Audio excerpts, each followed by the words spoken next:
Мына жақта жұмыс жасап келгендер отыр. Тамақ жасап бердім. Менің әйелім қалай қарсы алып келгенін көрсеңдерші. Тамақ жасап күтіп алдым. Қалай тамағың? Шаршап кет, тамақ жеген күшті екен. Жарко, иә? Иә, дамды Күшті жарым. Аспасын.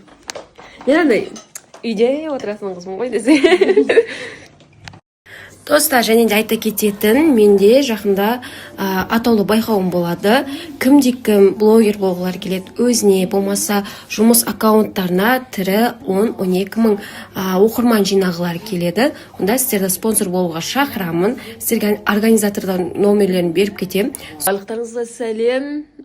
Мен қазір үйге келіп, кешкі тамақ жасайын деп жатырмын. Мен тамақ онша жасай алмаймын негізінде, бірақ бір күшті тамақ жасағым келіп тұр. Бірақ қандай екен білмеймін. Қазір көреміз. Кеше маған алып келіп берген мини айфонды көпсі сұрап жатыр екен. Қайдан алыпты сұрап беріңізші, ойыншық па деп. Ойыншық емес, бұл кәдімгі телефон.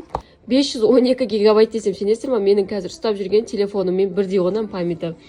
И ішіне сим-карта салынады, YouTube барлығы көрінеді. Осылай YouTube, Инстаграмды бір базар қылмайын десең, осы ғой, қараңыздар. Бізде товарлар кішкене кешіп қалған болатын. Сондықтан көбісі жаңа жылға қарсы алғаннан кейін, жаңа жылға барынша үлгерткіміз келіп, осылай складтан да үйден де жіберіп жатырмыз. Жаңа жыл жақындаған сайын ештеңе үлгермей жатырмыз. Уже 2 күннен кейін 2026 екен. Ал мен қазір рекламамды түсіруге келдім. Күн деген қыс емес, көктем болып тұр, жып-жылып тұр. Сіздер, мені сағынып қалған жандарға. Менде шүкір бәрі жақсы. Осы жақында қатты ауырып қалған болатынмын. Сол үшін сториске шықпадым. Примерно 2 апта, 3 аптада сториске шықпадым ғой. Вообще күш болған жоқ. Енді аяққа тұрып, енді өзіме келіп жатырмын. Қазір бүгін менде 2 күн демалыс, бүгін ертең. И сол үшін бүгін тірліктер шешеміз. Өте көп тірліктер бар. Қазір соларды шығып шешуге кетіп бара жатырмын. Одан кейін бүгін уход жасаймын өзіме. Бүгін полностью менің күнім болайын деп тұр. Өйткені күнде жұмыс болып кеткеннен кейін, мен кеш қайтқаннан кейін жоғалтып кішкене алдым өзімді. Сегодня будем это все исправлять. И скоро Новый год. Прикиньте, через 3 дня.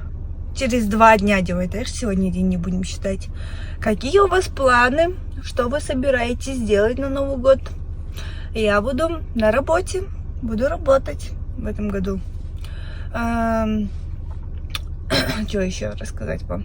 Что у меня нового? У меня только болезнь, работа и пока тишина. В личной жизни тишина. В этом году я буду одна справлять свой день рождения, без своей половинки. Келдім. Менікінде машиналардың жаңа түрлері келіпті. Іші күшті енді, круто. Майын ауыстыруға келдім. Қазір 30 мыңнан асып кеткен ғой. Негізі 30 мыңға жетпей келу керек едім. Сонымен жұмыс деп жүріп қалдым. Мен қазір осындамын. Сағат 3-ке очерт алғанмын. Қазір 3 болып қалды енді. Алла қаласа бүгін сол майын ауыстырып, кішкене машинама да қарақ болмаса болмайды.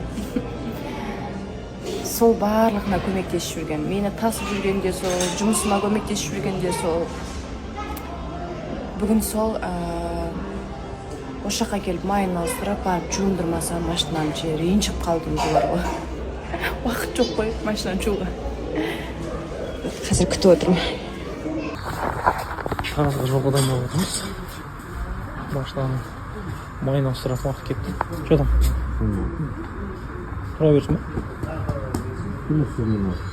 Болды. Сол.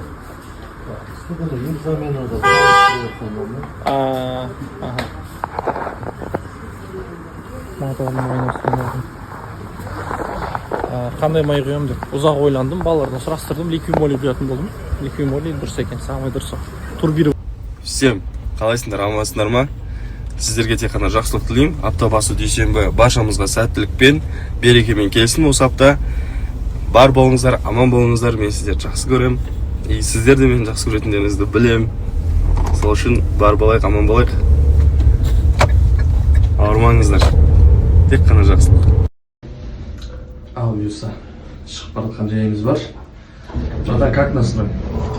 Нормально.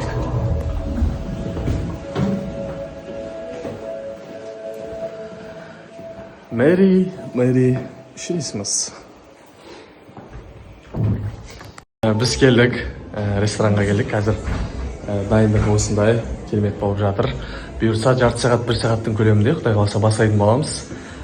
Стористарды мейлінше көбірек салуға тырысамыз. Көңіл-күй, атмосфера өте керемет. Бір тынығып алдық. Қазір ойындарымыздың барлығын реттеп, бір атмосфераны сезініп алған жайымыз бар. Бұйырса халық енді жиналып жатыр. Бізге сәттілік тілеп қойыңыздар. Жезқазған қаласындағы бірінші күніміз прям жару керек болады.